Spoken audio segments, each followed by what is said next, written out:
Have you ever thought about what's sitting in your salt shaker? It seems so simple, so common. But what if I told you this humble mineral once built empires, started wars, and was worth more than gold? Today, we're journeying back in time to uncover the incredible story of salt, the mineral that literally shaped human civilization. Salt, sodium chloride. It's essential for life. Our bodies need it to function, to send nerve impulses, to contract our muscles. But for our ancient ancestors, getting enough salt wasn't as easy as a trip to the supermarket. For inland communities, it was a rare and precious commodity. This scarcity, combined with its absolute necessity, made salt one of the earliest and most important items of trade. Long before refrigeration, how did people preserve their food? The answer was salt.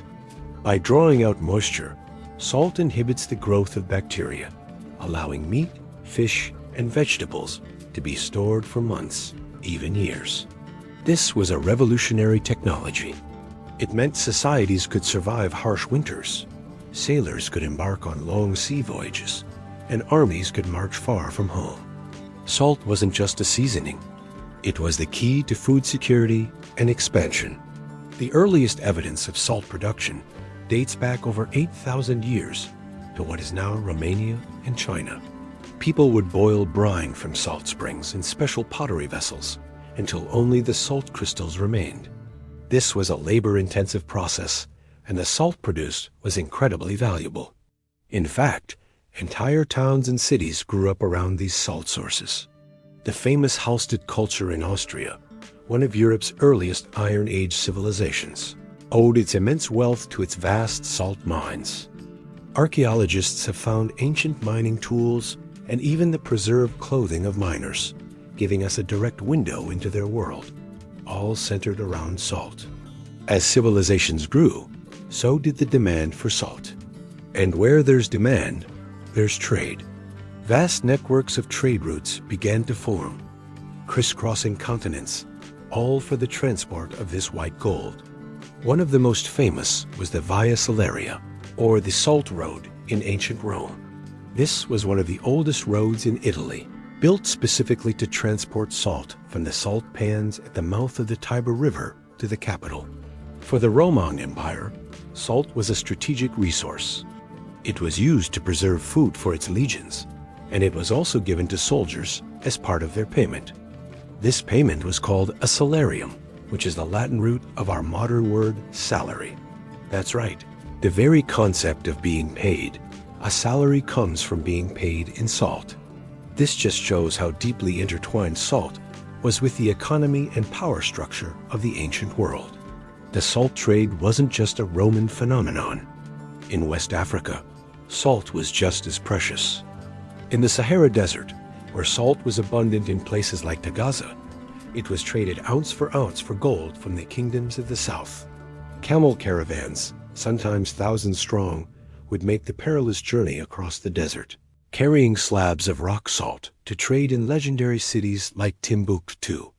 This trans-Saharan trade fueled the rise of powerful empires like Mali and Songhai, whose incredible wealth was built on a foundation of salt and gold. Let's head east to China.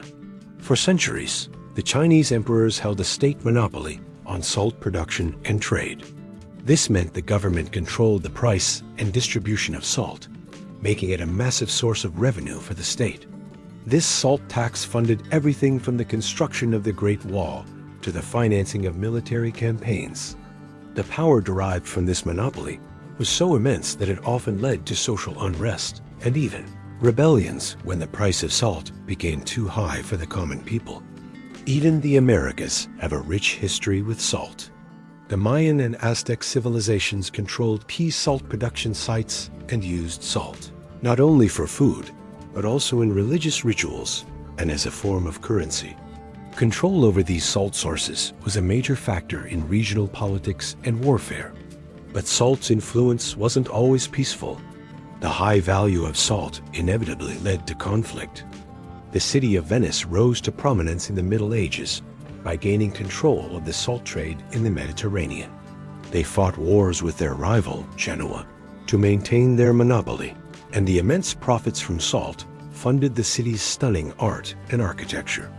Even the term, to be worth one's salt, comes from this era, referring to a person's value and competence, just like the precious mineral itself. We also see salt's dark side in things like the gabelle, a notoriously hated salt tax in pre-revolutionary France. This tax was applied unevenly across the country and became a major grievance for the French people, contributing to the outbreak of the French Revolution. People could be imprisoned or even executed for smuggling salt to avoid the tax. It's hard to imagine risking your life over a pinch of seasoning, but that was the reality. So what happened? How did salt go from being a substance of immense power to a common household item? The answer lies in technology and the Industrial Revolution. With the advent of modern mining techniques, refrigeration, and improved transportation like railways and steamships, salt became much easier and cheaper to produce and distribute. The old salt monopolies crumbled, the ancient salt roads fell into disuse, and the white gold of antiquity became the everyday commodity we know today. It's a fascinating journey. The next time you sprinkle a little salt on your meal, take a moment to think about its incredible history. This simple crystal fueled economies, built cities, paid soldiers, and connected cultures across thousands of miles. It's a powerful reminder that the most ordinary things can have the most extraordinary stories. Our world was quite literally built on salt.